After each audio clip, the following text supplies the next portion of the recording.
ओम नमो भगवते वासुदेवाय नमः।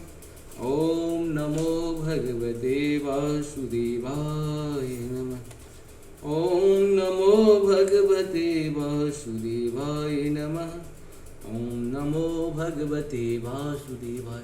श्री कृष्ण गोविंद हरि मुरारी हे नाथ नारायण वासुदेव। श्री कृष्ण गोविंद हरि मुरारी हे नाथ नारायण। जय हिंद जय भारत। आप सबका स्वागत है। मैं राम निशा। संपूर्ण गीता का सार जय हिंद जय भारत पर उपलब्ध है। संपूर्ण दुर्गा सप्तती का पाठ अपनी भाषा में, मधुर भाषा में, शु संस्कृति भाषा में, सत्य सनातन की भाषा में, अज्ञान की भाषा में, जो भी कहिए, जितना भी आपको अंदर दोष लगाना है लगा सकते हैं। दोष से ही मुक्ति, दोष लगाने से ही दोष की मुक्ति होती है। इस भाषा में उपलब्ध है। आप लोग इस सब का लाभ उठाएं, प्रभु का ध्यान करें। प्रभु आप लोगों को सुख पहुँचाए, शांति पहुँचाए, ज्ञान पहुँचाए, विवेक पहुँचाए, विचार पहुँचाए, और आप लोग इसी तरह से खुशी रहें जीवन में। और शुरू करते हैं। आज हम लोग श्रीमद् भागवत महापुराण का 33वां भाग, 33 भाग हम अपने हिसाब से बनाए हुए हैं। 10 से 15, 20 मिनट, 25 मिनट का इस तरह से बनाते हैं। इसीलिए कभी कम भी हो सकता है, कहीं बेसी भी हो सकता है। इस सब का लाभ उठाइए आप लोग। कहीं न कहीं हम लोग कहीं न कहीं व्यस्त तो रहते ही हैं। सत्य के साथ रहें, सनातन के साथ रहें, धर्म के साथ रहें। सत्य, सनातन और धर्म तीनों एक ही चीज़ है। धर्म जो करते हैं वही तो धर्म है। सत्य क्या है? जो सत्य है वही तो सनातन है। सनातन जो है वही सत्य है, और जो धर्म है वही सत्य है। ये सारी की सारी सब एक ही है, नाम अलग अलग है। हम लोग सबका साथ लेके चलें, सबको ध्यान से काम करें। शुरू करते हैं हम लोग अपनी ये 33। ऋषियों ने कहा, सौभाग्य भाव सूत जी, आप युग युग जिए, क्योंकि मृत्यु के प्रवाह में पड़े हुए हम लोगों का आप भगवान श्री कृष्ण की अमृतमयी उज्ज्वल कृति का श्रवण कराते हैं। यज्ञ करते करते उसके धुएं से हम लोगों का शरीर धूमिल हो गया है, फिर भी इस कर्म का कोई विश्वास नहीं है। इधर आप तो वर्तमान में ही भगवान श्री कृष्ण के चरण कमलों का मादक और मधु पिलाकर हमें तृप्त कर रहे हैं। भगवान प्रेमी भक्तों के लव मात्र की सत्संग से स्वर्ग और मोक्ष भी तुलना नहीं की जा सकती। फिर मनुष्य के तुच्छ भोगों की बात ही क्या है? ऐसा कौन रस मर्मज्ञ होगा जो महापुरुषों के एकमात्र जीवन सर्वत्र श्री कृष्ण की लीला कथा से तृप्त हो जाए। समस्त प्रकृति गुणों से अतीत भगवान के अचिंत अन्य कल्याणमय गुण गणों का पार तो ब्रह्मा शंकर आदि बड़े बड़े योगेश्वर भी नहीं पा सकते। विद्वान आप भगवान की अपने जीवन का ध्रुव तारा मानते हैं, इसीलिए आप सत्य पुरुषों के एकमात्र आश्रय भगवान के उदार और विशुद्ध चित्रों का हम श्रद्धालु श्रोताओं के लिए विस्तार से वर्णन कीजिए। भगवान के परम प्रेमी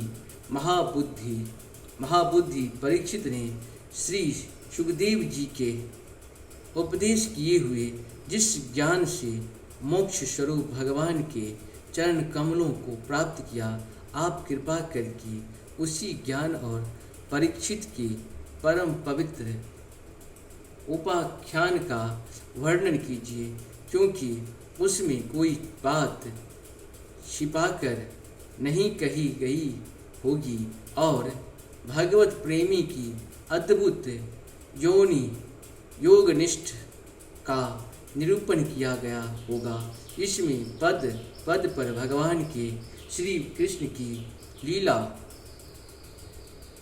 लीलाओं का वर्णन हुआ होगा। भगवान के प्यारे भक्तों की वैसी प्रसंग सुनने में बड़ा रस मिलता है। सूत जी कहते हैं, अहो विलोम, जाति में उत्पन्न होने पर भी महात्माओं की सेवा करने के कारण आज हमारा जन्म सफल हो गया, क्योंकि महापुरुषों के साथ बातचीत करने मात्र ही नीच कुल में उत्पन्न होने की मनोव्यथा शीघ्र ही मिट जाती है, फिर उन लोगों की भी बात क्या है जो सत्य पुरुषों की एकमात्र आश्रय भगवान का नाम लेते हैं।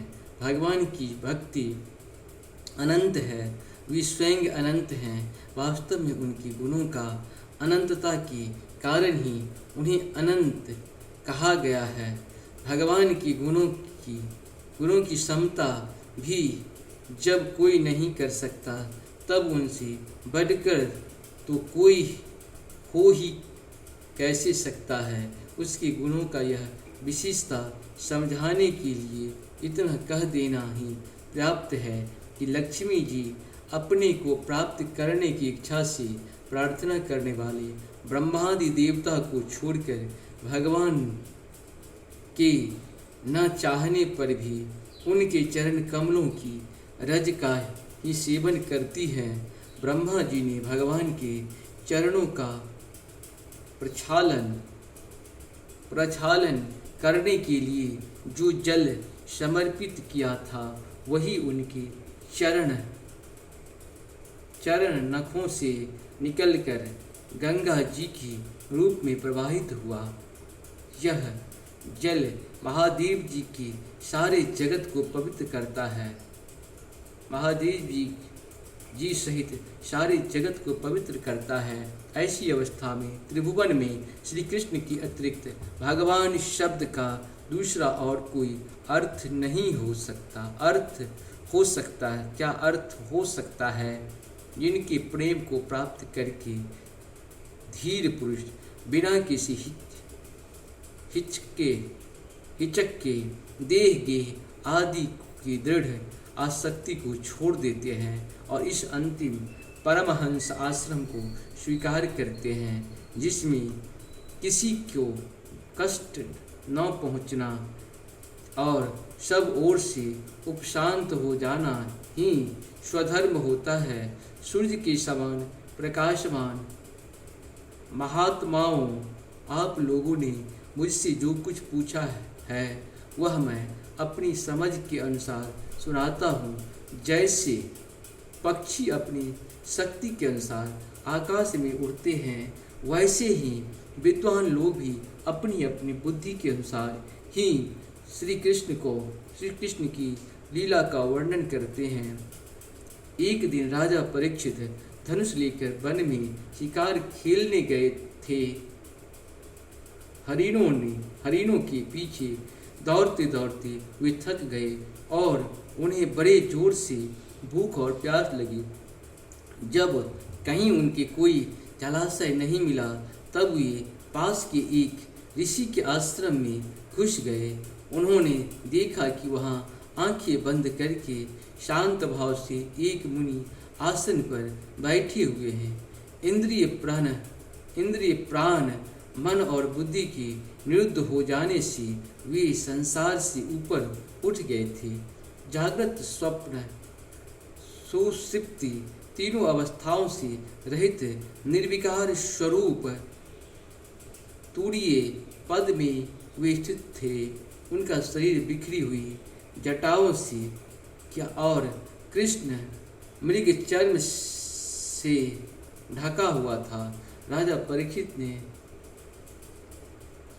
ऐसा ही अवस्था में उनसे जल मांगा, क्योंकि प्यास से उनका गला सूखा जा रहा था। जब राजा को वहाँ बैठने के लिए तिनके का आसन भी न मिला, किसी ने उन्हें भूमि पर भी बैठने को न कहा। अर्घ्य और आदर भरी मीठी बातें तो कहाँ से मिलती। तब अपने को अपमानित सा मानकर वे क्रोध की वश हो गए और शौनक जी वे भूख प्यास से छटपटा रहे थे, इसीलिए एकाएक उन्हें ब्राह्मण के प्रति ईर्ष्या और क्रोध आया।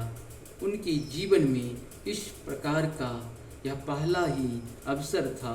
वहाँ से लौटते समय उन्होंने क्रोधवश धनुष की नोक से एक मरा हुआ सर्प उठाकर ऋषि के गले में डाल दिया और अपनी राजधानी में चले आए। उनके मन में यह बात आई कि उन्होंने जो अपने नेत्र बंद कर रखे हैं सो क्या वास्तव में उन्होंने अपनी सारी इंद्रिय वृत्तियों का निरोध कर लिया है, अथवा उन राजाओं से हमारा क्या प्रयोजन है। यूँ सोचकर उन्होंने झूठ मूठ समाधि का ढोंग रच रखा है। उन शमीक मुनि का पुत्र बड़ा तेजस्वी था। शमीक मुनि का पुत्र बड़ा तेजस्वी था। वह दूसरे ऋषि कुमारों के साथ पास भी खेल रहा था। जब वह बालक ने सुना कि राजा ने मेरे पिता के साथ दुर्व्यवहार किया है, तब वह इस प्रकार कहने लगा, ये नरपति कहलाने वाले लोग उत्तिष्ठ भोजी कौवों के समान मुसंड होकर कितना अन्याय करने लगे हैं। ब्राह्मणों के दास होकर भी ये दरवाजे पर पहरा देने वाले कुत्ते के समान अपने स्वामी का भी तिरस्कार करते हैं। ब्राह्मणों ने क्षत्रियों को अपने द्वारपाल बनाया है। उन्हें द्वार पर रहकर रक्षा करनी चाहिए। घर में घुसकर स्वामी के बर्तनों में खाने का उसे अधिकार नहीं है। अतएव उन मार्ग गामियों के शासक भगवान श्री कृष्ण की परमधाम पधार जाने पर उन मर्यादा तोड़ने वालों को आज्ञा मैं दंड देता हूँ। मेरा तपोबल देखो। अपने साथी बालकों से इस प्रकार कहकर क्रोध से लाल लाल आँखों वाले उस ऋषि कुमार ने कौशिक नदी के जल से आचमन करके अपने वाणी रूपी वज्र का प्रयोग किया। कुलागार परीक्षित ने मेरे पिता का अपमान करके मर्यादा का उल्लंघन किया है, इसीलिए मेरी प्रेरणा से आज के 7वें दिन उसे तक्षक सर्प डस लेगा। इसके बाद वह बालक अपने आश्रम पर आया। अपने पिता के गले में सर्प देखकर उसे बड़ा दुख हुआ और वह ठाठ मारकर रोने लगा। विप्रवर शौनक जी शमी की मुनि ने अपने पुत्र का रोना चिल्लाना सुनकर धीरे धीरे अपनी आंखें खोली और देखा कि उनके गले में एक मरा हुआ सर्प पड़ा है। उसे फेंक कर उन्होंने अपने पुत्र से पूछा, बेटा तुम क्यों रो रहे हो? किसने तुम्हारा अपकार किया है? उनके इस प्रकार पूछने पर बालक ने सारा हाल कह दिया। ब्रह्मर्षि शमीक ने राजा के शाप की बात सुनकर अपने पुत्र का अभिनंदन नहीं किया। उनकी दृष्टि में परीक्षित शाप के योग्य नहीं थे। उन्होंने कहा, ओह मूर्ख बालक, तूने बड़ा पाप किया। खेद है कि इनकी थोड़ी सी गलती के लिए तूने उनको इतना बड़ा दंड दिया। तेरी बुद्धि अभी कच्ची है।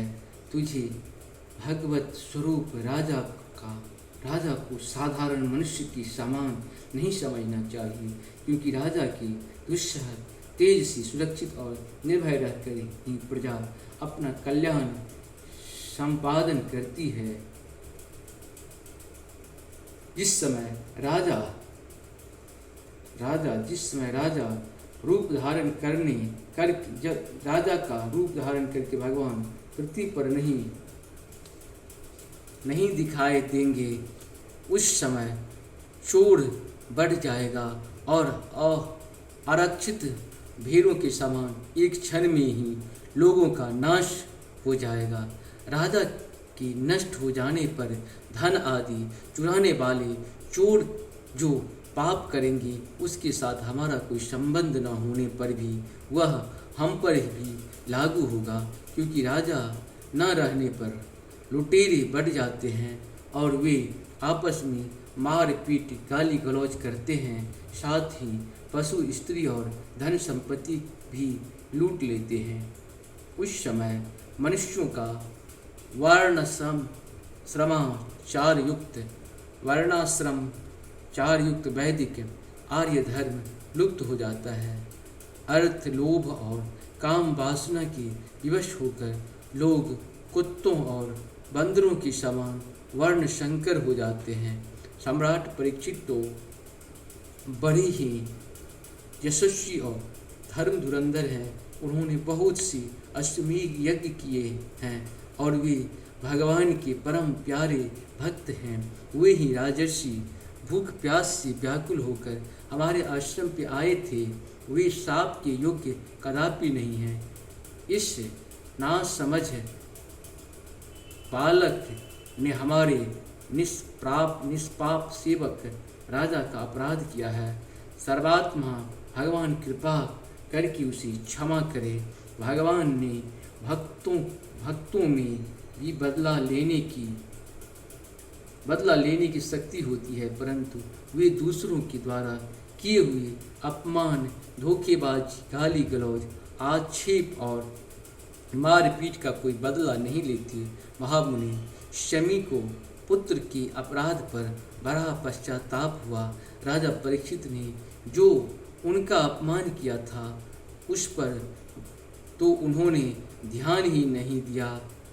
महात्माओं का स्वभाव ही ऐसा होता है कि जगत में जब दूसरे लोग उन्हें सुख दुखादि द्वंद्व में डाल देते हैं तब वे प्रायः हर्षित या व्यथित नहीं होते, क्योंकि आत्मा का स्वरूप तो गुणों से सर्वथा परे हैं। राजा परीक्षित का इस तरह से हम लोग का यहाँ पे ये पूर्ण हुआ। कल हम लोग फिर पुनः आगे की सुनेंगे। आप सबको बहुत बहुत धन्यवाद है। आप इसी तरह से सुनते रहिए और सुनाते भी रहिए, शेयर भी करिए, सब्सक्राइब भी करिए। जय हिंद, जय भारत। आप सबका स्वागत है। जय हो, जय हो, जय हो। नमस्कार, नमस्कार।